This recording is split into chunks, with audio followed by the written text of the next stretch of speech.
اس کی میں مثال دوں. ایک آدمی نماز کو فرض سمجھتا ہے، پڑھنا ضروری ہے، پڑھتا نہیں ہے، یہ بھی غلط کر رہا ہے. ایک آدمی 5 ٹائم پابندی سے پڑھتا ہے مگر ضروری نہیں سمجھتا، کہتا ہے فرض نہیں، وہ ویسے ہی پڑھ لو، اچھی بات ہے، پڑھتا پابندی سے. تو بتاؤ کون حق پر ہے؟ پہلا والا نا یا دوسرا والا؟ پہلا والا. عمل غلط ہے، نہیں پڑھ رہا، کانسیپٹ کلیئر ہے نماز کے بارے میں. کیا خیال ہے بھائی؟ نظریہ درست ہے، کوئی ہے پڑھنے کی چیز، میں نہیں پڑھ رہا، غلط کر رہا ہوں. دوسرا کہہ رہا ہے میں پڑھ رہا ہوں، اچھا کام کر رہا ہوں، لیکن نہیں بھی پڑھتا تو بھی غلط نہیں ہوتا. تو ہماری شریعت میں اللہ کی نظر میں نظریے کی اصلاح، عقیدے کی اصلاح یہ زیادہ ضروری ہے. تبھی تو آپ دیکھیں کہ اللہ کو کافر سے نفرت کیوں ہے. کافر بھی بہت سے اچھے اعمال کرتا ہے، کافر کے نظریات غلط ہیں، کافر کا کانسیپٹ ہی کلیئر نہیں ہے بہت ساری اہم چیزوں میں. اور مسلمان کے کانسیپٹ کو اللہ قرآن مجید میں کلیئر کرتے رہتے ہیں. تبھی آپ دیکھیں یہ واحد دنیا کی کتاب ہے جو انسان کو صحیح کو صحیح کہتی اور غلط کو غلط کہتی. اگر یہ کتاب نہ ہو تو خدا کی قسم انسان اپنی عقل سے صحیح اور غلط کا تعین نہیں کر سکتا، ناممکن ہے. اگر کر سکتا ہوتا تو دنیا کی جو ذہین ترین قومیں ہیں ان کے فیصلے درست ہوتے، پھر ان کے قوانین سب سے بہتر ہوتے. مگر ہم دیکھتے ہیں کہ دنیا کی جو ذہین ترین قومیں ہیں سب سے غلط ترین قوانین بھی انہی کے، انسانیت کو برباد کرنے کے لیے. انسانیت کو برباد کرنے کے لیے سب سے غلط ترین قوانین بھی انہی کے. آپ دیکھ لیجئے دنیا کی ذہین ترین قوم تھی نا رشیا، سوویت یونین تھی یا نہیں تھی؟ امریکہ کے ٹکر کی تھی. اس وقت 2 سپر پاور کہلاتے تھے، ایک روس اور ایک امریکہ. لینن نے نظریہ پیش کیا تھا، ذہین ترین آدمی تھا اس اپنی قوم کا. نظریہ کیا پیش کیا کہ بھائی اشتراکیت کا، کہ سب اس زمین کی ہر چیز میں برابر کے شریک ہیں. یہ عقل کا بنایا ہوا نظریہ تھا نا جو قرآن کے خلاف ہے. سب برابر. وہ نظریہ اتنے بڑے ملک میں نافذ کر دیا اور کیسی مار کھائی، فیل ہو گیا نہیں ہو گیا، وہ برباد ہو گیا. جب رشیا میں یہ نظریہ اٹھا تھا اشتراکیت کا تصور، سب برابر، ساری چیز حکومت کی تحویل میں دے دو، اور حکومت بھی مالک نہیں ہے بلکہ مینجمنٹ کہ وہ تقسیم کرے گی. نتیجہ کیا نکلا؟ اس وقت تو بڑی باتیں ہوئی لوگوں میں کہ بھئی یہ بہت زبردست نظریہ ہے، پوری دنیا میں نافذ کیا جائے. بڑے بڑے ماہرین نے، ذہین لوگوں نے اس پہ کتابیں لکھی، لیکن وہ نظریہ وہیں دفن ہو گیا، اس ملک سے آگے نہیں بڑھا. اس پہ گورباچوف نے کہا تھا کہ یہ جو اشتراکیت کا تصور ہے یہ پہلے اس کا تجربہ کسی چھوٹے سے گاؤں پہ کرنا چاہیے تھا.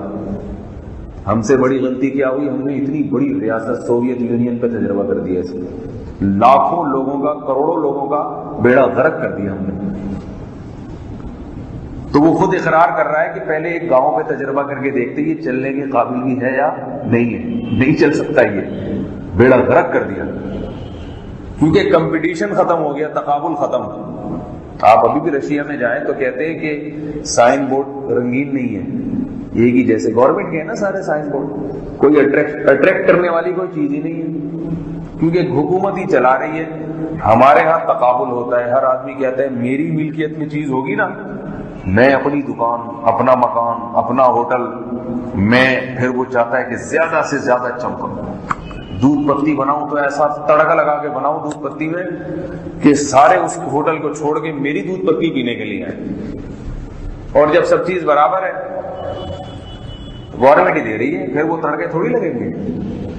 کمپٹیشن ختم، بہت ساری چیزیں ختم. یہ تو میں نے ایک مثال دی ہے، باقی قوانین کی مثال دیکھ لیں آپ. دنیا کے ذہین ترین لوگ سر جوڑ کے بیٹھتے ہیں. دیکھیے عقل جو ہے نا، عقل یہ میں صرف اس تمہید بیان کر رہا ہوں کہ یہ اس کو دلچسپی سے سنا کریں. یہ واحد دنیا کی کتاب ہے جس کو اللہ نے کیا فرمایا, تبارک الذی نزل الفرقان علی عبدہ. فرقان کیسا پیارا نام رکھا ہے. میں فرقان کا آج کی زبان میں ترجمہ جو کرتا ہوں نا, آج کی زبان میں, وہ میں بعد میں بتاؤں گا. پہلے میں بتاتا ہوں یہ فرقان اصل میں ہوتا کیا ہے. فرق کا لفظ سنا ہوگا آپ لوگوں نے. فرق کسے کہتے ہیں؟ ایک چیز کو دوسری چیز سے الگ کر دینا, تقسیم کر کے الگ چھانٹ دینا, چھانٹی کرنا, اس کو کہتے ہیں فرق کرنا. فرق کرنے کی ضرورت کہاں ہوتی ہے؟ جہاں دو تین چیزیں آپس میں کیا ہو جائیں, بولے بھائی آپ مکس ہو جائیں. خلط تو نہیں سمجھ میں آئے گا آپ لوگوں کے, مکس ہو جائیں. ٹھیک ہے, خلط گاڑی اردو ہو جاتی ہے, مکس ہو جائیں آپس میں, آمیزہ بن گیا بہت ساری چیزوں کا. اب آپ نے فرق کر دیا اس میں, صحیح ہے نا. آپ نے کیا کر دیا, یہ بھی چھانٹی کرو یہاں سے, ایسا کرو, یہ جو لنڈے کا مال ہے یوں نکالو, طارق روڈ جو مارکیٹوں میں جائے گا اس کو الگ کر دو. چھانٹی کر رہے ہیں, فرق کر رہے ہیں, کھرے کھوٹے کو الگ الگ کر رہے ہیں. اور فرق کرنے والے کو عربی میں فارق کہتے ہیں. کیا کہتے ہیں؟ فارق, فرق کرنے والا, حق اور باطل کو جدا جدا کرنے والا. ہم جب زندگی گزارتے ہیں نا تو صحیح کیا ہے, غلط کیا ہے, یہ مکس ہوا ہے سارا. یہ سارا کیا ہوا ہے؟ مکس. لوگوں نے بھی, غلط مذاہب والوں نے بھی, دنیا کے ماہرین نے بھی, اور خود انسان کی خواہشات نے بھی, اور شیطان نے بھی بہت ساری چیزوں کو آپس میں مکس کر دی ہے. اب ہر چیز کے بارے میں اس میں صحیح کیا ہے, غلط کیا ہے, مشکل کام ہے. تو جو اس صحیح اور غلط میں فرق کرے گا اس کو کہتے ہیں فارق. اور فرقان جو ہے نا, فرقان وہ سپرلیٹو ڈگری ہے, بہترین طریقے سے فرق کرنے والا. ایک تو کمپیریٹو ہوتی ہے نا, گڈ کے بعد بیٹر, اور آخر میں کیا ہوتی ہے؟ بیسٹ, سب سے بہترین. تو اللہ نے اس کا نام کیا رکھا عربی میں؟ فرقان. مبالغے کا صیغہ ہے, بہترین طریقے سے فرق کرنے والی. یعنی کھرے کو کھوٹے سے ایسا چھانٹ چھانٹ کے الگ کرتی ہے, جیسے کہتے ہیں نا بال کی کھال اتارنا, ایک ایک روئے کو الگ کر کے رکھ دینا, اتنا واضح کر دینا کہ ایسا الگ ممتاز کر کے رکھ دینا کہ انسان کو پھر تردد نہ ہو, ذرا بھی شک و شبہ نہ ہوا بھائی کیا. جیسے بہت ساری چیزیں مکس پڑی ہوئی تھی, آپ نے کہا بھائی یہ گندم, آٹا, یہ گندم کے دانے, جو کے دانے, چاول کے دانے مکس ہو گئے, تو آپ ایسا کریں اس میں سے چاول الگ کر دیں اور جو کے دانے الگ کر دیں. کتنا مشکل کام ہے. اب یہ بیٹھا ہوا ایک ایک دانہ, اور اگر یہ مہارت کے ساتھ ایک ایک دانہ الگ کر کے بالکل الگ ڈھیری بنا دے اور جو کی ڈھیری بالکل الگ بنا دے, تو ہم کہیں گے بڑا مشکل کام ہے, لیکن الگ کر کے دکھا دیا اس نے, بالکل ایک ایک دانہ صاف ستھرا کر کے الگ کر دیا اس نے. تو اس کو میں آج قرآن الگ کرنے سے کیا مراد ہے؟ ہمارے جو نظریات ہیں نا دماغ میں, یہ صحیح ہے وہ غلط ہے, کوئی کہتا ہے یہ راستہ صحیح ہے, کوئی کہتا ہے یہ والا راستہ صحیح ہے, کوئی کہتا ہے یہ غلط, کوئی کہتا ہے یہ صحیح ہے. اتنا آپس میں ایک ایک چیز کے بارے میں ہمارا اختلاف ہے. تو قرآن کہتا ہے الفرقان, تبارک الذی, برکت والی ہے وہ ذات, نزل الفرقان علی عبدہ, جس نے اپنے ایک بندے پر الفرقان کو نازل کیا. تو الفرقان کا مطلب آج کی زبان میں ہوگا کانسیپٹ کو کلیئر کر دینے والی کتاب, دودھ کا دودھ, پانی کا پانی کر دینے والی کتاب. ایسے زبردست دلائل دیتی ہے یہ کتاب. جب کوئی دعویٰ کرتی ہے نا یہ کتاب, تو اس دعوے کو ثابت کرنے کے لیے دلائل کے ایسے انبار لگاتی ہے کہ دودھ کا دودھ پانی کا پانی ہو جاتا ہے. پھر یہ کتاب اپنی صفات بھی بیان کرتی ہے. کیا ہو گیا اس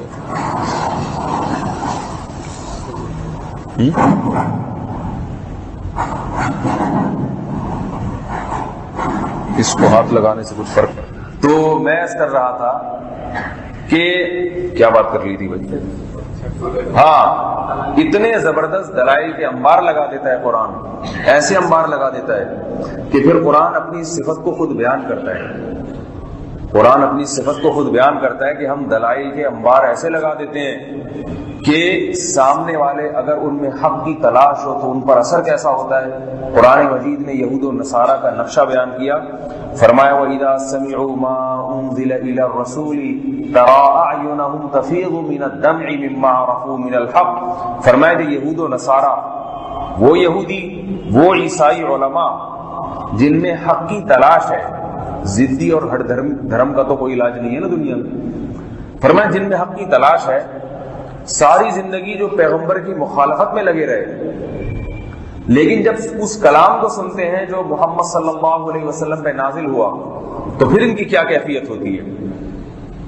اس کلام کو جب سنتے ہیں نا تو اللہ فرماتے ہیں پھر ان کی کیفیت یہ ہوتی ہے تَرَىٰ أَعْيُنَهُمْ تَفِيضُ مِنَ الدَّمْ، تم ان کی آنکھوں کو دیکھو گے آنسوؤں سے بہہ رہی ہوں گی، آنکھوں کو دیکھو گے آنسوؤں سے بہہ رہی ہوں گی۔ یہاں بھی قرآن کا مبالغہ دیکھیے، آنکھیں کبھی نہیں بہتی، حقیقت میں آنسو بہتے ہیں آنکھوں سے۔ آنکھیں بہتی ہیں یا آنسو بہتے ہیں؟ لیکن اللہ فرماتے ہیں اتنا روتے ہیں، اتنا روتے ہیں، یہ مبالغہ ہے، بلاغت کہتے ہیں اس کو، کہ تمہیں ایسا لگے گا کہ آنسو نہیں بہ رہے بلکہ آنسوؤں میں آنکھیں بہتی چلی جا رہی ہیں، اتنا روتے ہیں۔ کیوں روتے ہیں؟ مما عرفوا من الحق، ان کو صحیح اور حق راستہ نظر آ جاتا ہے۔ یقولون ربنا آمنا، اور فوراً کہتے ہیں اے رب ہم بھی اس کتاب پر ایمان لائے۔ تو قرآن مجید نے اس کتاب کو سننے والوں پر جو کیفیات طاری ہوتی ہیں ان کا بھی تذکرہ کیا، اس کتاب کو سننے والوں کی رونگٹے کیسے کھڑے ہو جاتے ہیں ان کا بھی تذکرہ کیا، اس کتاب کی خوشخبریوں کو سن کے کیسی خوشی محسوس ہوتی ہے ایمان والوں کو اس کا بھی تبصرہ کیا، اور اس میں جہنم کی آیات سن کے کیسی خوف کی کیفیات طاری ہوتی ہیں ان کا بھی تذکرہ کیا اللہ تعالیٰ نے۔ اور اس کتاب میں جب اللہ دلائل کے انبار لگاتے ہیں نا تو قرآن مجید کی ایک صفت ہے، قرآن ایک آیت کے خاتمے پر کہتا ہے ان فی ذلک لآیات لقوم یعقلون، عقل والوں کے لیے اس میں بڑی بڑی نشانیاں ہیں۔ اگلی آیت میں کہے گا ان فی ذلک لآیات لقوم یتفکرون، غور و فکر کرنے والوں کے لیے اس میں بڑی بڑی نشانیاں ہیں۔ اگلی آیت میں کہے گا اگلی دلیل دینے کے بعد ان فی ذلک لآیات لقوم یذکرون، اس میں نصیحت حاصل کرنے والوں کے لیے بڑی بڑی نشانیاں ہیں۔ ان فی ذلک لآیات لقوم یؤمنون، کہیں اگلی آیت میں کہے گا دلیل پیش کرنے کے بعد کہ اس میں ایمان لانے والوں کے لیے جو چاہتے ہیں کہ رب کا پتہ چل جائے تو ہم مان لیں اس کو، کہیں صحیح رب مل جائے، ہمیں خدا صحیح مل جائے تو ہم مان لیں گے اس کو، تو ان ماننے والوں کے لیے اس میں بڑی بڑی نشانیاں ہیں۔ ایک ہی رکوع ہوگا مگر اس کا اختتام دیکھیے، غور و فکر کرنے والے، عقل کرنے والے، نصیحت حاصل کرنے والے، ایمان لانے والے، یہ ساری صفات اللہ بیان کرتے ہیں کہ جن جن میں بھی یہ جذبہ ہوگا وہ اس کتاب سے ہدایت سے محروم نہیں رہ سکتے۔ اور اس کتاب کی سب سے بڑی صفت یہ بیان کی، یہ سیدھا راستہ دکھا دیتی ہے غلط راستے سے ہٹا کر۔ تبھی اللہ نے اس کتاب کو شروع کہاں سے کیا؟ سورہ فاتحہ سے، اور اس میں کیا دعا کروائی؟ اہدنا الصراط المستقیم، کہ اللہ سیدھا راستہ دکھا دے، سیدھا راستہ دکھا دے۔ تو اللہ بتا رہے ہیں کہ یہ پوری کتاب آگے الف لام میم سے والناس تک تمہیں سیدھا راستہ دکھائے گی۔ تو چونکہ یہ راستہ تمہیں دکھائے گی تو پہلے اللہ سے دعا مانگ لو کہ اللہ میں واقعی دیکھنا چاہتا ہوں، تو بھی دکھا دے، تیری توفیق بھی اس میں شامل حال ہو جائے۔ ہمارے حضرت یہ ترجمہ کیا کرتے تھے اہدنا الصراط المستقیم کا، بڑا دلچسپ ترجمہ فرماتے تھے میں جب اہدنا الصراط المستقیم پڑھتا ہوں تو ایک اسٹیپ تو یہ ہے کہ اے اللہ سیدھا راستہ دکھا دے، صحیح ہے نا؟ ایک نیت تو یہ ہو سکتی ہے اس میں، تو اس سے کیا ہوگا؟ راستہ نظر آ جائے گا، کانسیپٹ کلیئر ہو جائے گا، بس یہی ہوگا، نہیں ہوگا، پتہ چل جائے گا یہ صحیح ہے یہ غلط ہے، مگر اتنا کافی نہیں ہے۔ تو آگے مزید اس میں مبالغہ یوں کرو کہ اے اللہ سیدھے راستے پر چلا دے، آگے جو قرآن میں سیدھا راستہ ہے نا وہ نظر بھی آ جائے اور چلنے کی، بولو بھائی، توفیق بھی مل جائے، دھکا دے کے اس پہ چلا بھی دے اس پہ، صحیح ہے نا؟ پھر آگے فرماتے تھے کہ اتنا بھی کافی نہیں ہے، اللہ نے کان سے پکڑ کے ایک دفعہ سیدھے راستے پر چلا دیا تو کتنے لوگ ہیں چلنے کے بعد واپس دوبارہ یو ٹرن لے لیتے، ہوتے نہیں، نیک پرہیزگار بن گیا پھر دوبارہ بدماشیوں پہ آ گئے موت سے پہلے۔ تو پھر یوں دعا کرتے تھے اے اللہ سیدھا راستہ دکھا بھی دے، سیدھے راستے پہ چلا بھی دے، اور چلا کے منزل تک پہنچا بھی۔ تو اہدنا الصراط المستقیم میں کیا نیت کرنی چاہیے؟ یہ تینوں جب نماز میں پڑھے نا اہدنا الصراط المستقیم، تو اس کا مطلب یوں لے کہ کان سے پکڑ کے جنت تک پہنچا دے، بس کان سے پکڑ کے جنت تک۔ دعا تو اچھی مانگے نا انسان، وہ الگ بات ہے کہ اللہ تعالیٰ کی عادت نہیں ہے کسی کو زبردستی کان سے پکڑ کے چلانے کی۔ عادت اللہ کی یہی ہے کہ جو چلنا چاہتا ہے، کوشش کرتا ہے، والذین جاہدوا فینا لنہدینہم سبلنا، جو ہمارے راستے میں کوشش کریں گے ان پر راستوں کو کھولیں گے، ان کو راستے پہ چلائیں گے۔ جو خود چلنا چاہیں گے ان کو چلائیں گے، چاہتا ہی نہیں ہے اس کے لیے نہیں۔ لیکن دعا تو انسان اپنی حیثیت کے مطابق نہیں، اللہ کے مطابق مانگا۔ کوئی فقیر آپ سے آ کے یوں مانگے کہ دیکھو میں بھی آپ کے محلے کا آدمی ہوں، میں بھی آپ کے محلے کا آدمی ہوں، آپ جیسے انسان، جیسے آپ کے پیٹ ہے میرے بھی پیٹ ہے، آپ پیٹ بھر کے کھاتے ہو تو آپ کا فرض بنتا ہے کہ آپ مجھے بھی کھلاؤ، تو آپ دو گے اس فقیر کو؟ بولے کہ تم بڑی گنتی سکھا رہا ہے مجھے آج، وہ دلیل سے بات کر رہا ہے نا۔ تو جیسے جب کوئی کسی کے سامنے فقیر ہوتا ہے نا تو دلائل نہیں چلتے، پھر وہ محتاجی ظاہر کرے، بس سیٹھ صاحب ٹھیک ہے میں مستحق نہیں ہوں لیکن اللہ کے نام پہ دے دو، اللہ کے نام پہ بڑی مہربانی ہوگی۔ آپ دھتکارو بھی کہ جا دفع ہو، پھر بھی وہ پیچھے پڑا رہے گا۔ ایسے ہی فقیروں کو ملتا ہے۔ اور اگر فقیر صاحب پکڑ دکھا رہے ہیں کہ بھائی دینا ہے دے ورنہ دو، میرے پاس ٹائم نہیں ہے۔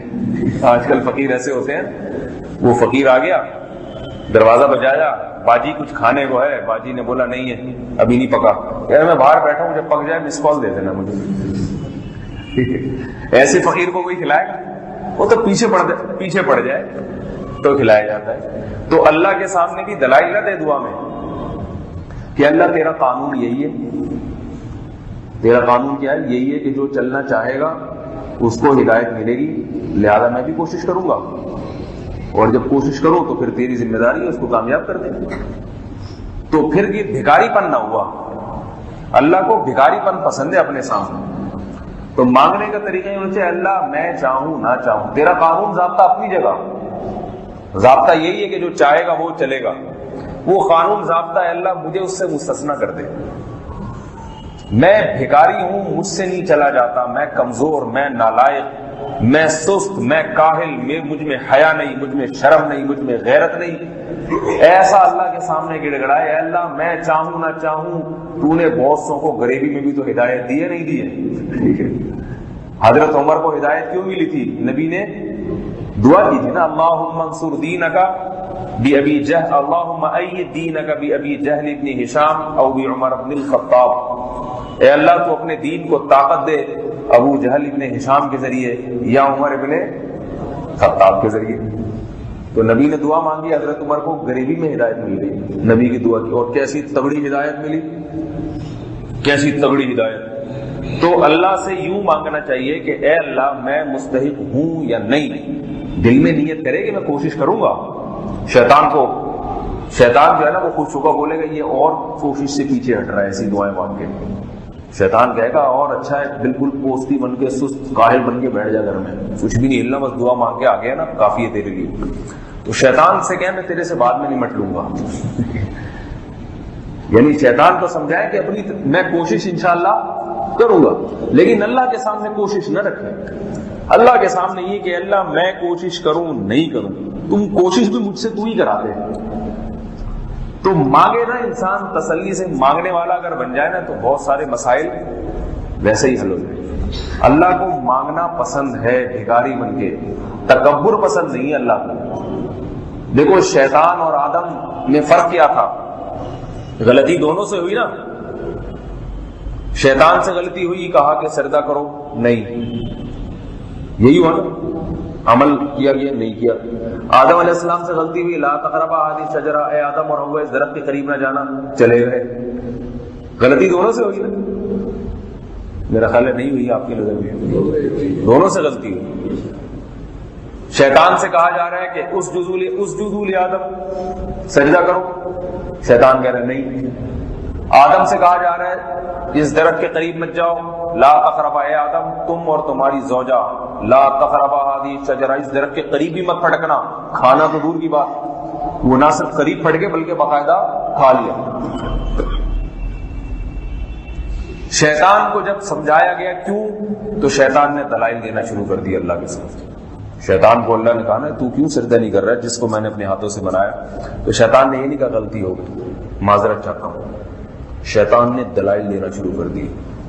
لم اکن لاسجد لبشر، ایسا ممکن ہی نہیں ہے. لم اکن کا جو آج کے دور میں ترجمہ ہے نا، ہمارے ہاں طلبہ ترجمہ کرتے ہیں لفظی.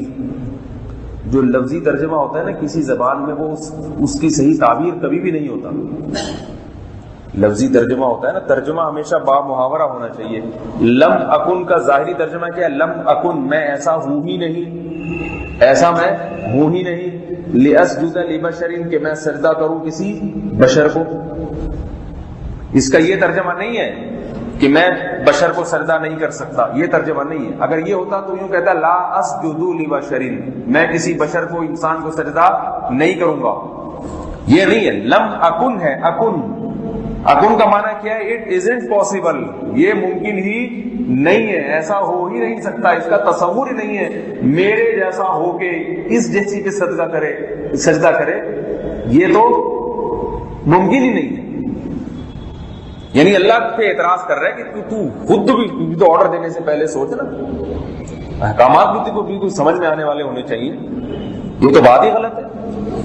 جیسے ابا نے آپ سے، والد نے کہا بیٹا یہ کام کرو، آپ کہہ رہے ابا سستی ہو رہی ہے نہیں کر رہا میں، ٹھیک ہے نا. پھر ابا نے کہا کرو، پھر آپ ادھر کھو جا رہے ہو، یہ کیا مصیبت ہے جو ہے نا. پھر ابا نے کہا بیٹا کرو، پھر آپ نے کہا دائیں بائیں کھسک لیے. اور ایک ابا نے آپ سے کہا کہ بیٹا یہ کام کرو، ایک دفعہ کا، دو دفعہ، تین دفعہ کا، تو آپ کہہ رہے ہیں ابا یہ کیسی باتیں کر رہے ہو، مجھ سے یہ تصور کر رہے ہو کہ میں یہ خدمت، یہ کیوں کام ہے کرنے والا؟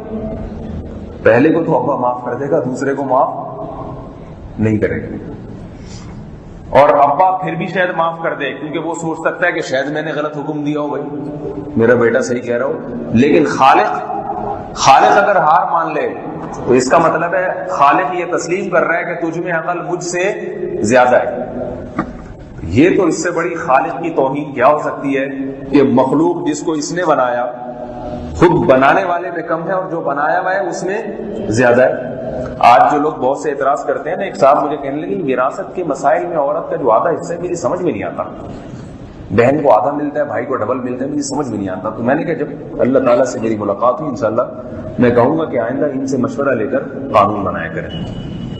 آئندہ جب وراثت کا قانون نازل ہو، اول تو امکان ہی ختم ہو گیا تو نبی آخری نبی تھے، لیکن کم از کم اتنا کہوں گا کہ آپ کو ان سے مشورہ لے لینا چاہیے تھا کہ یہ آدھی جو وراثت بہن کو مل رہی ہے.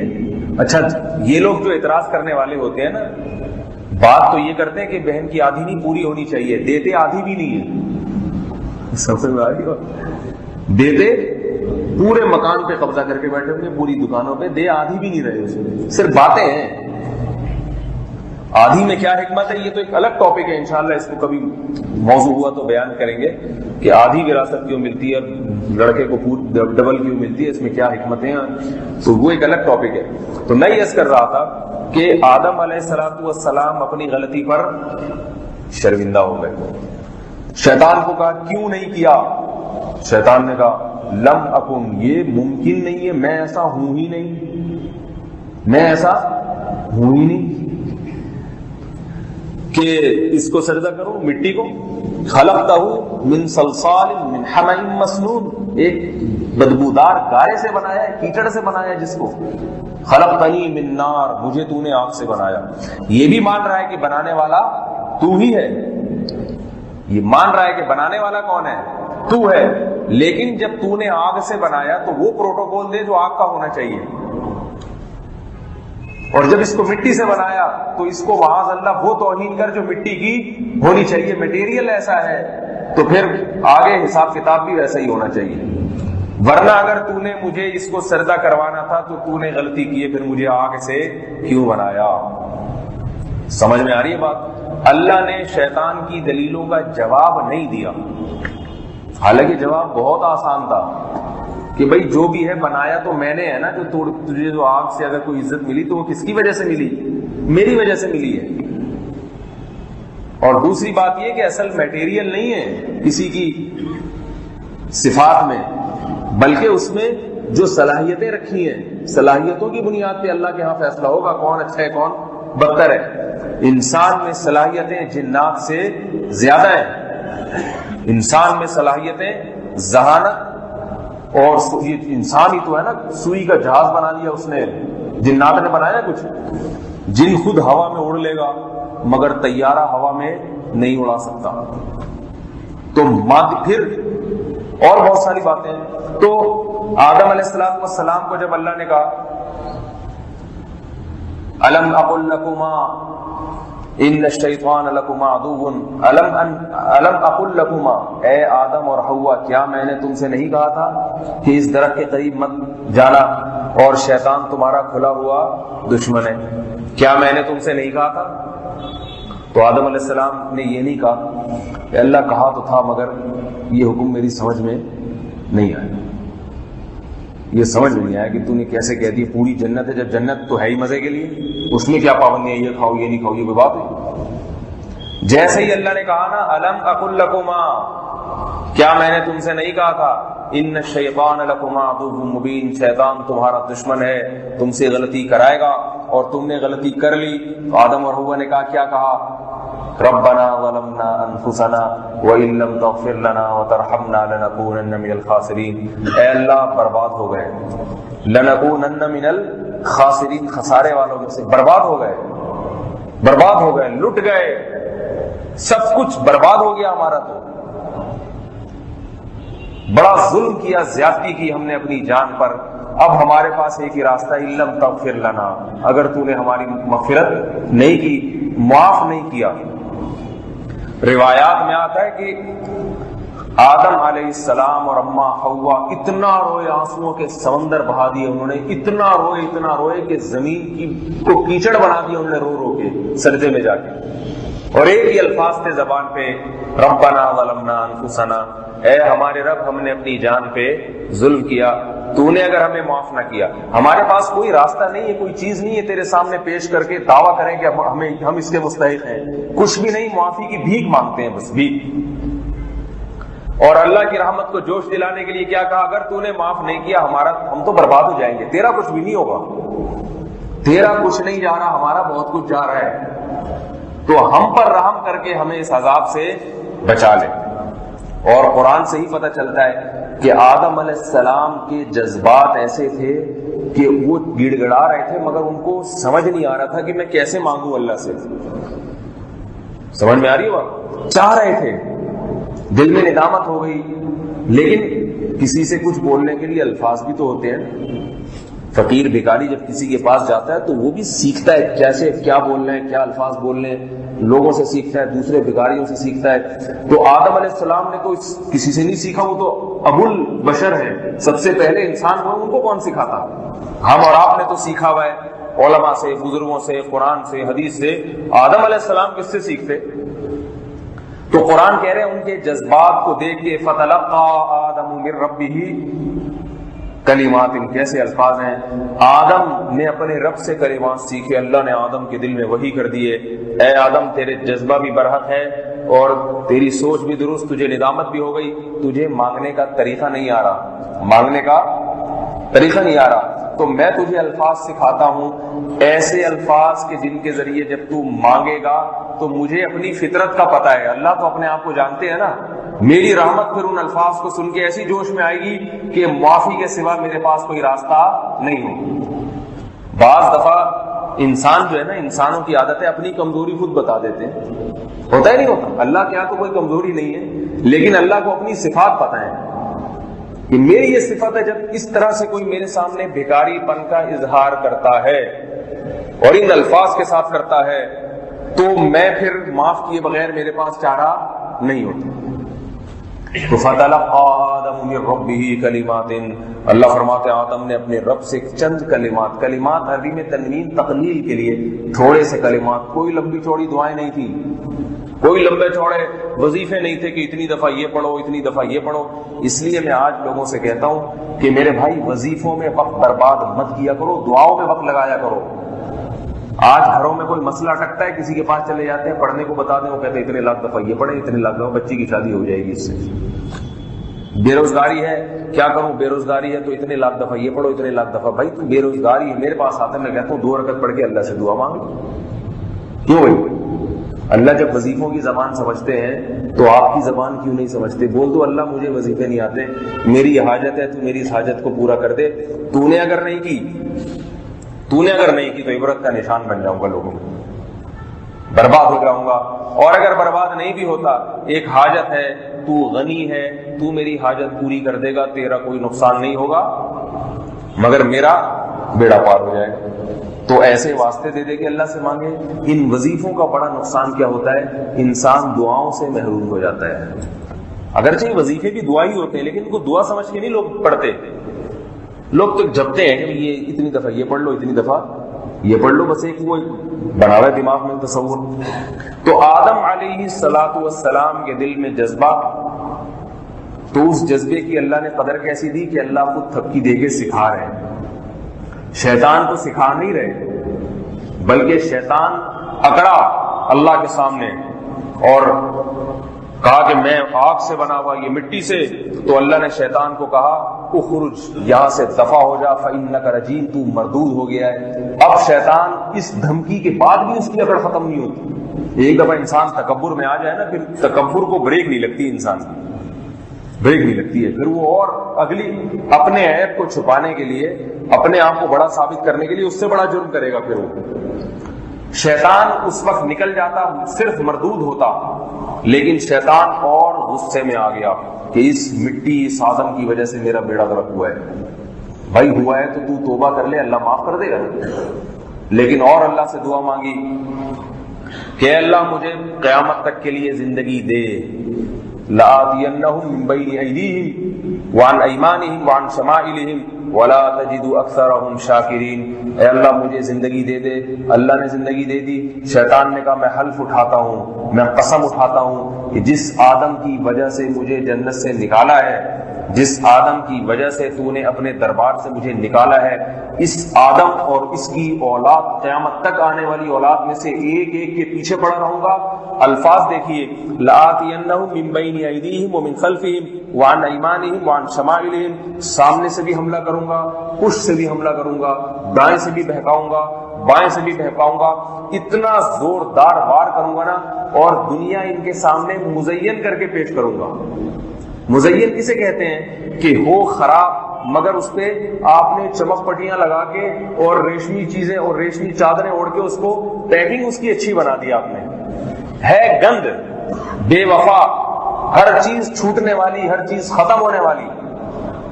یہاں کہ گاڑی ہے کسی کے پاس، وہ بھی ختم، قبر میں جاتا ہے تو کیا لے کے جاتا ہے اپنے ساتھ؟ ساری چیزوں سے بے وفائی کی بو آ رہی ہے، ساری چیزیں پکار پکار کے کہہ رہی ہیں کہ ہم بے وفا ہیں، کسی بھی وقت تم سے چھوٹ جائیں گے، دل مت لگاؤ۔ ہزار ہزار گز کے بنگلے بتا رہے ہیں کہ اتنا سریا جو تم نے زمین میں ڈال دیا اور اتنی مضبوط دیواریں جو تم نے بنا دی ہیں اور ہم سے محبت کر رہے ہو، فخر کر رہے ہو، میرا بنگلہ، میری گاڑی، تو بتا رہے ہیں کہ اس بنگلے سے، ایسے بنگلوں سے کئیوں کے جنازے نکل چکے ہیں۔ تم سے پہلے بڑے بڑے شداد نے تو پوری جنت بنا دی تھی زمین میں، بنائی تھی نہیں بنائی تھی؟ حضرت ابراہیم علیہ السلام کے دور میں شداد نے کہا یہ ابراہیم کی جنت پتہ نہیں آخرت میں کب ہوگی، میں دنیا میں جنت بناتا ہوں۔ اتنی خوبصورت اس نے محل بنا، اتنا خوبصورت محل بنایا، اس میں حسین و جمیل عورتوں کو چھوڑا اس نے، اور اس میں نہریں، وہ جنت کا جو نقشہ اللہ نے قرآن میں بیان کیا سارا اس نے بیان کیا، مگر جس دن جانا تھا اس کو اس محل میں، اسی دن موت کا فرشتہ آ گیا اور جانا نصیب نہیں ہوا اس کو۔ ہم نے کتنے لوگ اپنی زندگی میں دیکھے ہیں، سنے ہیں کہ شیش محل تیار کیا کروڑ روپے لگا کر، جس دن شفٹنگ ہونی تھی جو مکان کا اونر تھا، مالک تھا، اس کو ہارٹ فیل ہو گیا اور اسی وقت اس کا انتقال ہو گیا۔ تو یہ دنیا بتا رہی ہے، دکھا رہی ہے کہ بے وفائی کی اس سے بو آ رہی ہے، بدبو ہے، لیکن شیطان نے خوشبو کا اسپرے کر دیا۔ اوپر کی چمڑی دکھاتا ہے شیطان، اوپر کی چادر دکھاتا ہے، اندر اس کے کیا ہے یہ نہیں دکھاتا۔ تو اس لیے اللہ نے کیا فرمایا؟ شیطان نے حلف اٹھایا کہ لا تجد اکثرہم شاکرین، اتنا بہکاؤں گا کہ اے اللہ تو دیکھے گا کہ ان میں اکثر تیرے شکر گزار نہیں ہیں۔ شکر گزار کا مطلب تیرا کھائیں گے، تیرا دیا ہوا پہنیں گے، تیری نعمتوں سے مزے اڑائیں گے، مگر سارے اڑائیں گے تیرے خلاف۔ حلال لذتوں کو چھوڑ کے کس طرف جائیں گے؟ حرام کی طرف جائیں گے۔ حلال تو نے بہت دیا ہوگا مگر حلال میں ان کو قناعت نہیں ہوگی. جہاں تو نے اتنی لاکھوں چیزیں حلال کی، کلوا من الطیبات، اور کہہ دیا کہ یہ پاکیزہ چیزیں یہ کھاؤ، یہ استعمال کرو، دوسری طرف کہہ دیا کہ یہ غلط ہے، ان کو چھوڑ دو، یہ اس کو چھوڑ کے کس کے پیچھے بھاگیں گے؟ غلط کے پیچھے. عقل ماری جائے گی. یا تو ہوتا نا حلال بہت تھوڑے ہوتے، حلال بہت کم ہوتا، گزارا نہیں ہوتا اس میں. حلال چیزیں کتنے پھل ہیں، سارے حلال ہیں یا نہیں ہیں؟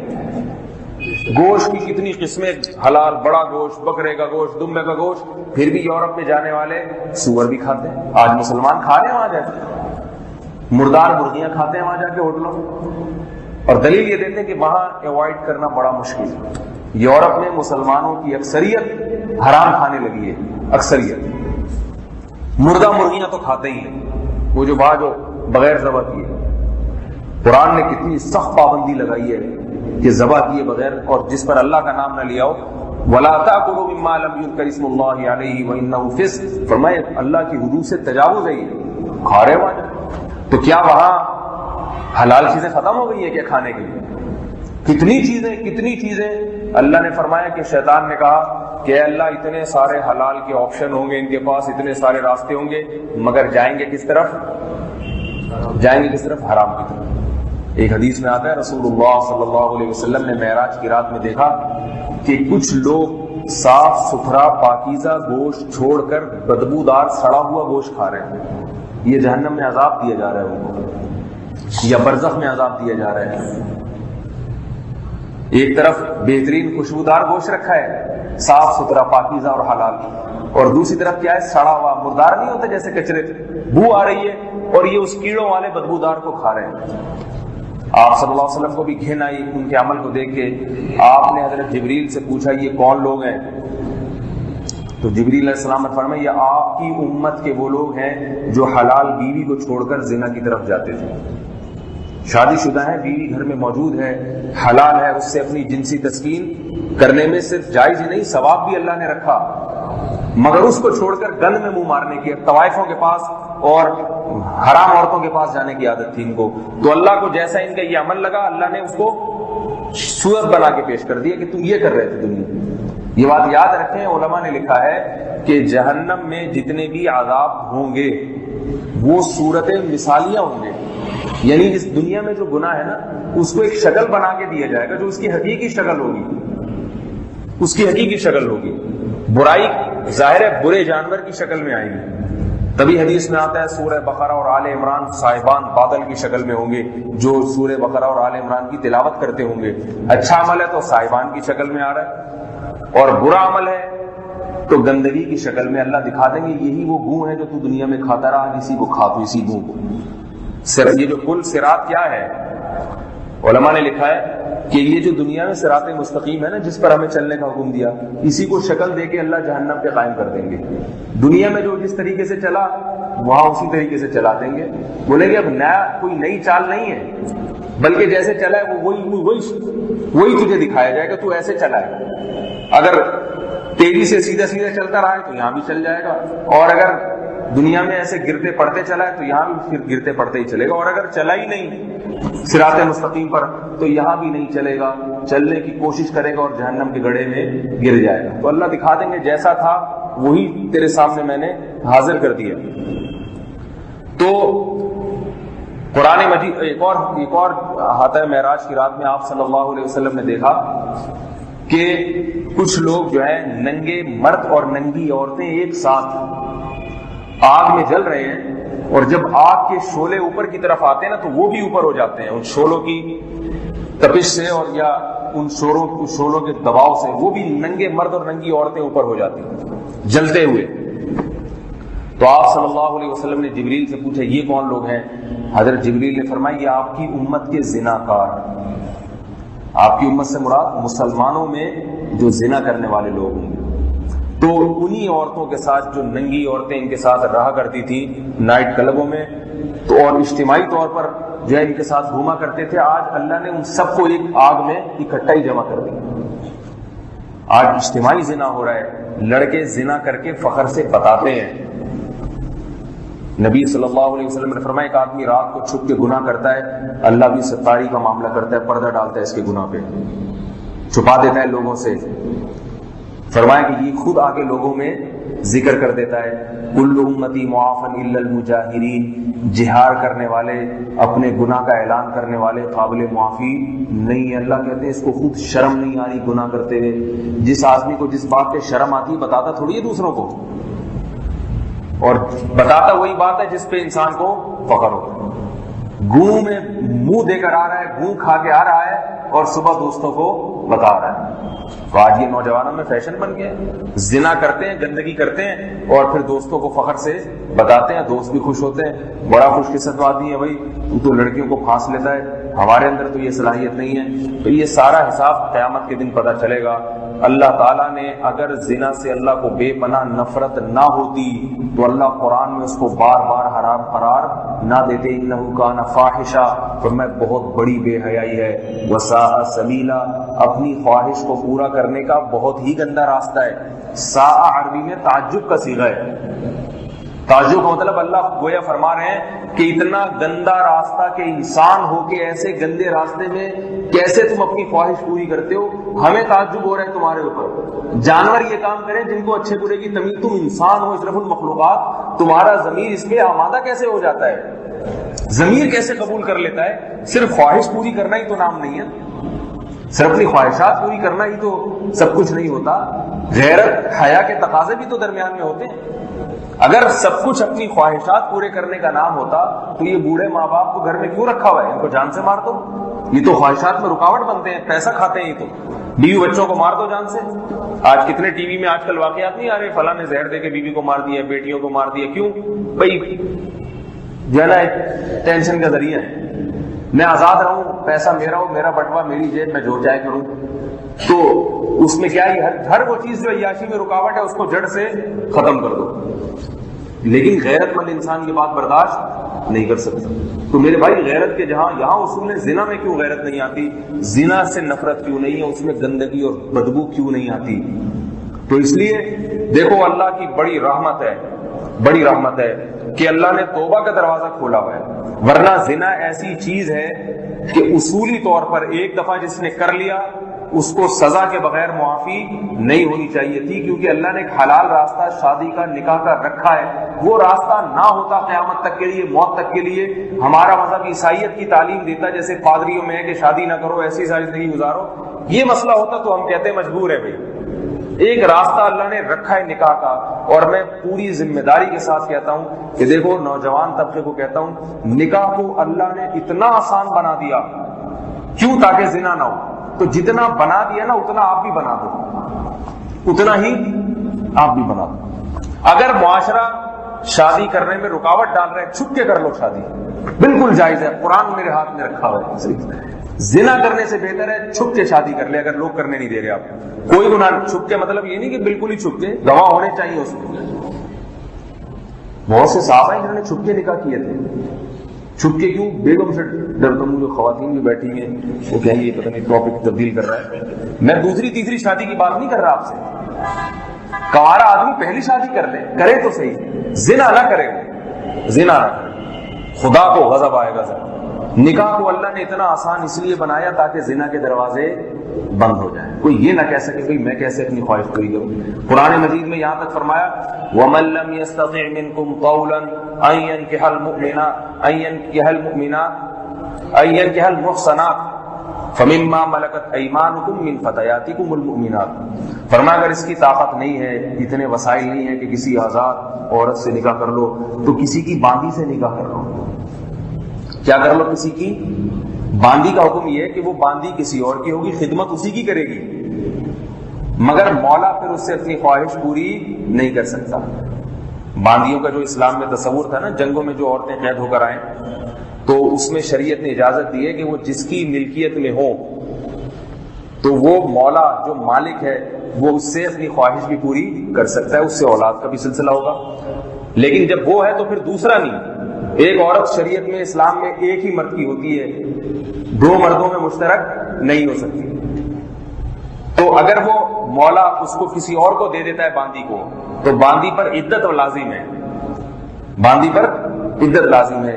عدت سے مراد یہ ہے کہ اس کو جو ہے نا ایک دفعہ مینسز آ کے ختم ہو جائیں تاکہ پتہ چل جائے کہ اس کے پیٹ میں حمل نہیں ہے، نسب کی حفاظت ہوتا ہے، پھر وہ جو ہے نا دوسرے مالک کے پاس اگر گئی. بعض دفعہ ایسے ہوتا ہے قرآن نے ترغیب دی کہ اپنی باندیوں کی کسی سے شادی کرا دو، انکحوا الایام منکم والصالحین من عبادکم وامائکم، اپنی باندیوں کی شادی. کیونکہ شادی کرنے میں جب عورت جب کسی کی بیوی بن جاتی ہے تو اسے جو عزت ملتی ہے وہ باندی بننے میں نہیں ملتی. تو اللہ کا اس باندی پہ بھی ترس کھا رہے ہیں کہ بھئی تمہارے پاس تو بیویاں ہیں تو تم یہ باندی سے اپنی خواہش پوری کرنے کے بجائے اس باندی کا کسی مرد سے نکاح کرا دو. تو جب باندی کا کسی مرد سے نکاح ہو جاتا ہے پھر یہ مولا اس باندی سے خواہش پوری نہیں کر سکتا، پھر وہ اپنے شوہر کی ہو جاتی ہے. اب ہے باندی مولا کی، خدمت مولا کی کرے گی، اور نسل کس کی میں اضافہ کس کا ہوگا؟ شوہر کا. تو ایسا نکاح کتنا مشکل نکاح ہے یا نہیں ہے کہ بیوی آپ کی ہو مگر آرڈر کس کا مانے؟ بولو بھائی، مولا کا آرڈر اس کا مانے. لیکن اس لیے اس نکاح کو پسند نہیں کیا گیا کہ بیوی جب آپ کی ہے تو پھر پوری آپ کی ہونی چاہیے، وہ یہ نہیں کہ آدھی سسرال والوں کی، آدھی میکے والوں کی، آدھی جو ہے نا وہ جو ہے وہ جاب کر رہی ہے اس پہ جو ہے نا وہ کسی اور کے باس کے احکامات مسلط ہیں اس کے اوپر. تو مرد کو اللہ چاہتا ہے کہ یہ جب شوہر کی ہے تو یہ اس پہ احکامات کس کے لاگو ہوں؟ شوہر کے. وہ جیسا لے کے چلنا چاہتا ہے ویسا چلے. تو اب کیا ہے، باندی میں یہ حکمتیں فوت ہو جاتی ہیں، کیونکہ شوہر اگر کسی کام کا کہے اور مولا کسی اور کام کا کہے تو شریعت کہہ رہی ہے مولا کی مانو کیونکہ مالک وہی ہے. تو کیسا عجیب سی بیوی ہے یا نہیں ہے یہ؟ آج کل مارکیٹ میں اس کی کوئی مثال مل نہیں سکتی کیونکہ باندیوں کا تصور ختم ہو گیا ہے، بڑا پیچیدہ نکاح ہے. لیکن اللہ پھر بھی کہہ رہے ہیں کہ اگر آزاد عورت سے نکاح ممکن نہیں ہے تو پھر کسی کی باندی سے ہی کر لو. ٹھیک ہے، وہ نکاح کے وہ ساری حکمتیں مصلحتیں حاصل نہیں ہوں گی جو ایک آزاد عورت سے نکاح میں حاصل ہوتی ہے. ایک مشکل میں رہو گے تم، لیکن کنوارے رہنے سے پھر بھی بولو بھائی،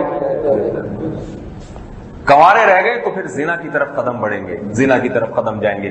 اس سے بہتر ہے کہ اپنے نکاح میں کوئی عورت رکھو. تو میں آج کے دور کے لحاظ سے کہتا ہوں آج باندیوں کا دور ختم ہو چکا. باندی تو بہت ہی پست سمجھی جاتی تھی، دشمن کی یعنی جنگ زدہ، اس سے جو ہے نا دشمن کی عورت پکڑی گئی جس کے مرد قتل کر دیے گئے اور عورتوں کو غلام بنا کے جیسے ہوتا تھا جنگوں میں، وہ تو قابل احترام نہیں ہوتی تھی، اس کے وہ حقوق بھی نہیں ہوتے جو بیوی کے ہوتے ہیں. اس کو تو بس کھلاؤ پلاؤ جیسے گھروں میں ماسیاں رہتی ہیں. ماسیوں کو باندیاں نہ سمجھنا شروع کر دیں کہیں آپ لوگ، یہ بتا دوں کیونکہ باندی پہ جب بھی بات ہوئی لوگوں کا فون ہے حضرت وہ ہمارے گھر میں 3 ماسی ہیں ان کو ہم باندی بنا سکتے ہیں. بھائی وہ آزاد عورتیں، باندی بنانا اب ممکن ہی نہیں ہے جب تک حضرت عیسیٰ علیہ السلام نازل ہوں گے اور پھر نئے سرے سے وہ سارے احکامات زندہ کریں گے. تو ایک بین الاقوامی معاہدہ بھی ہے تو وہ ختم ہوگا، پھر جا کے کہیں فی الحال یا تو حضرت عیسیٰ کا انتظار کر لیں، ٹھیک ہے، یا جو اللہ نے طریقہ بتایا نکاح کا اس پہ گزارا کر لیں. تو اس آیت میں کیا بتایا؟ اس سے کم از کم ایک اصول ضابطہ پتہ چل گیا کہ اگر آپ کو اپنے لیول کی عورت نہیں مل رہی نکاح کے لیے تو اپنے معیار کو بولو بھائی گرا دیں.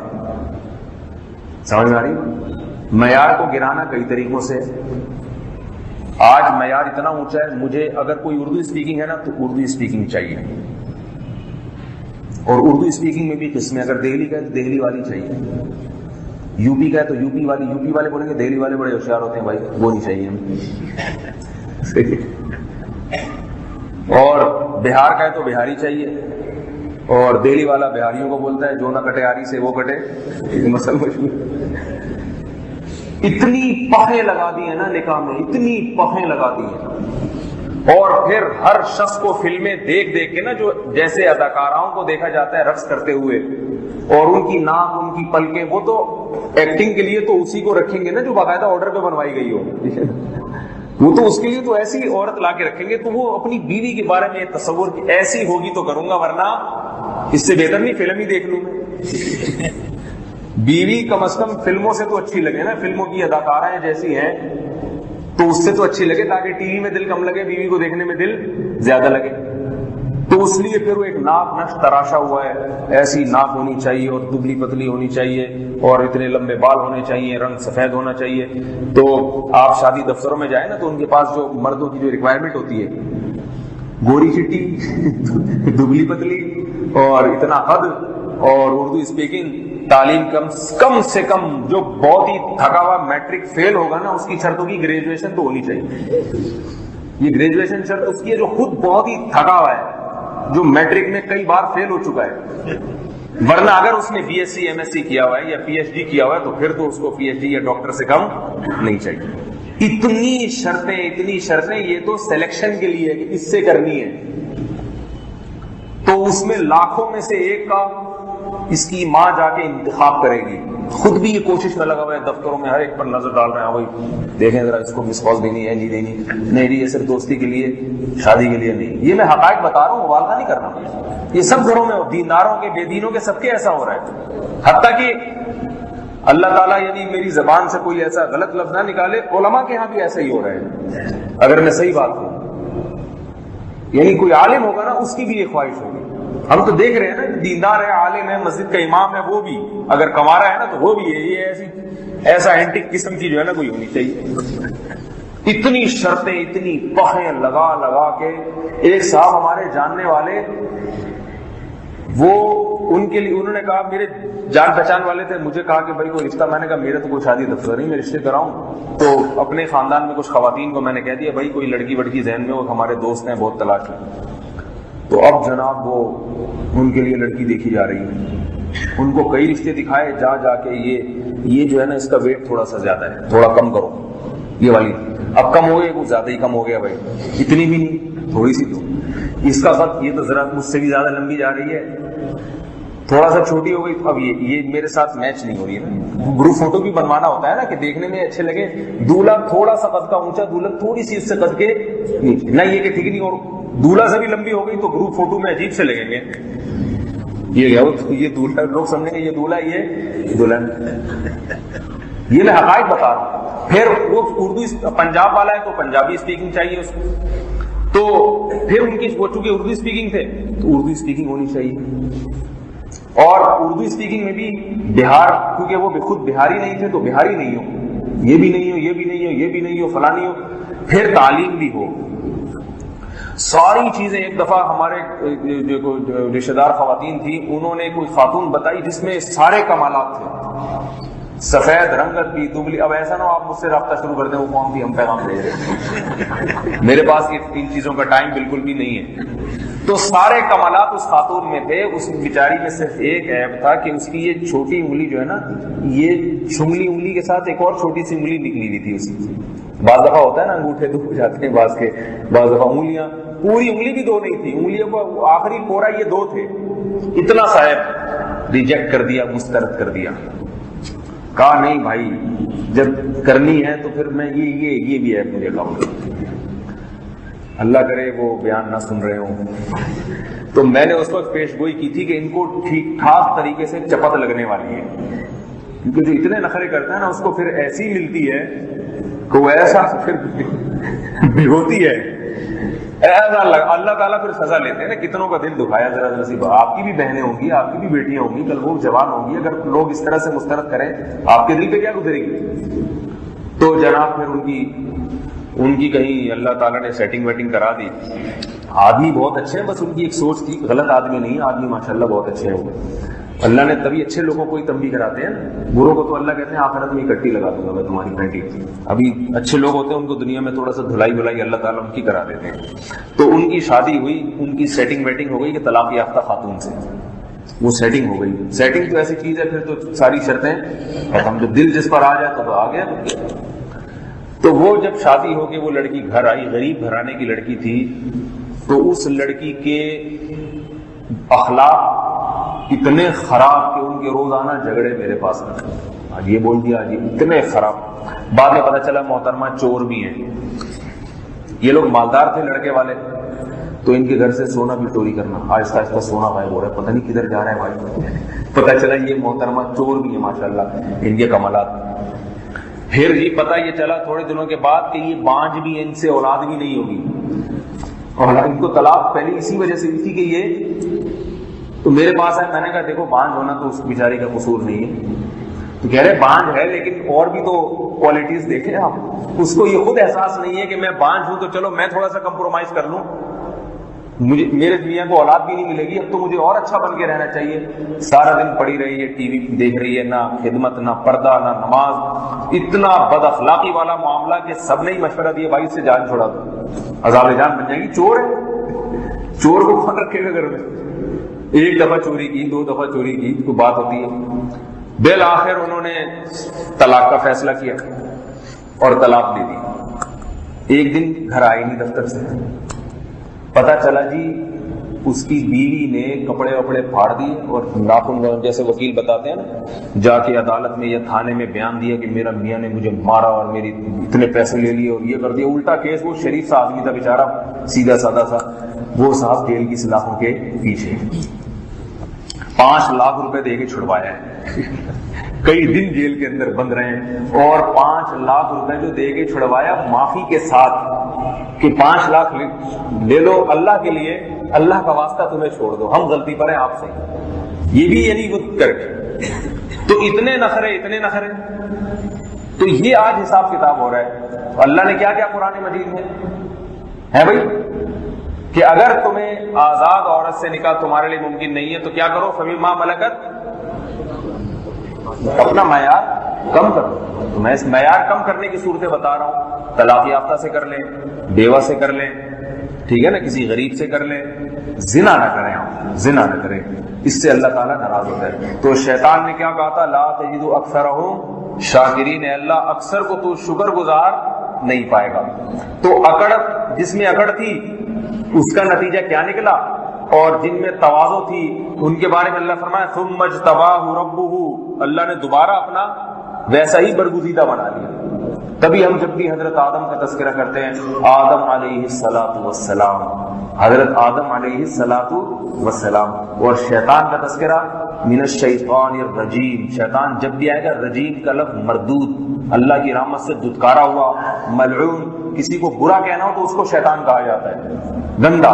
کسی نے کہتے ہیں کہ حضرت موسیٰ علیہ السلام سے کہا کہ کیا شیطان نے پوچھا کیا میری توبہ قبول ہو جائے گی, ہزاروں سال سے لوگوں کو گمراہ کرتا آ رہا ہوں. تو موسیٰ علیہ السلام نے کہا ہو جائے گی. کتابوں میں واقعہ لکھے, اس کی سند کی مجھے تحقیق نہیں, لیکن اس کا مضمون درست ہے. تو شیطان نے پوچھا اس کا طریقہ کیا ہوگا, تو یہ گیا حضرت موسیٰ نے اللہ سے پوچھا, اللہ شیطان پوچھ رہا ہے میری توبہ قبول ہو جائے گی, اس کا طریقہ کیا ہوگا. تو اللہ نے کہا کہ بھئی پہلے کہا تھا آدم کو سجدہ کرو, اب آدم کو نہیں کر سکتے تو آدم کی قبر کو کر لو, میں بھی قبول کر لوں گا. تو شیطان نے کہا یہ نہیں ہو سکتا, یہ پہلے وہ زندہ تھے, میں نے نہیں کیا, اب قبر کے اندر ہے, میں کیسے کر لوں بھائی, اب کیسے کر لوں. تو وہ اکڑا ہوا ہے آج تک, کیونکہ اکڑ کا نتیجہ پھر مزید تکبر ہی پیدا ہوتا ہے انسان. تو یہ ساری توحید میں اس پر عرض کر رہا تھا کہ اپنے اندر جب قرآن سنا کریں, انابت پیدا کریں, تواضع پیدا کریں, اپنے آپ کو محتاج سمجھ کے بیٹھا کریں درس میں کہ ہم سیکھنے کے لیے آئے ہیں, ہمیں اس سے جو چیز ہمیں سیکھنے کو ملے گی, ہم محتاج ہیں, ہم پڑھے لکھے نہیں ہیں. اللہ پڑھا لکھا اسے کہتے ہیں جس کے پاس اللہ کے علوم ہو, جس کے پاس اللہ کے علوم نہیں ہے اللہ کی نظر میں وہ جاہل ہے, کیونکہ اس کو زندگی کا مقصد ہی معلوم نہیں ہے کہ زندگی مجھے کرنا کیا ہے, مجھے زندگی گزارنی کیسے ہے. تو انابت پیدا کریں, تواضع پیدا کریں اپنے اندر, اور جذبہ پیدا کریں, اللہ سے گڑ گڑائیں, اللہ کو واسطے دیے کہ مانگا کریں کہ اللہ میرے فلاں عمل کا واسطہ, فلاں عمل کا واسطہ, ایمان کا واسطہ. یہ ایمان کا واسطہ کیا مطلب, تو نے مجھے مسلمان ماں باپ گھرانے میں پیدا کر دیا, اتنی بڑی نعمت ایمان کی غریبی میں مل گئی نہیں مل گئی, اس میں میرے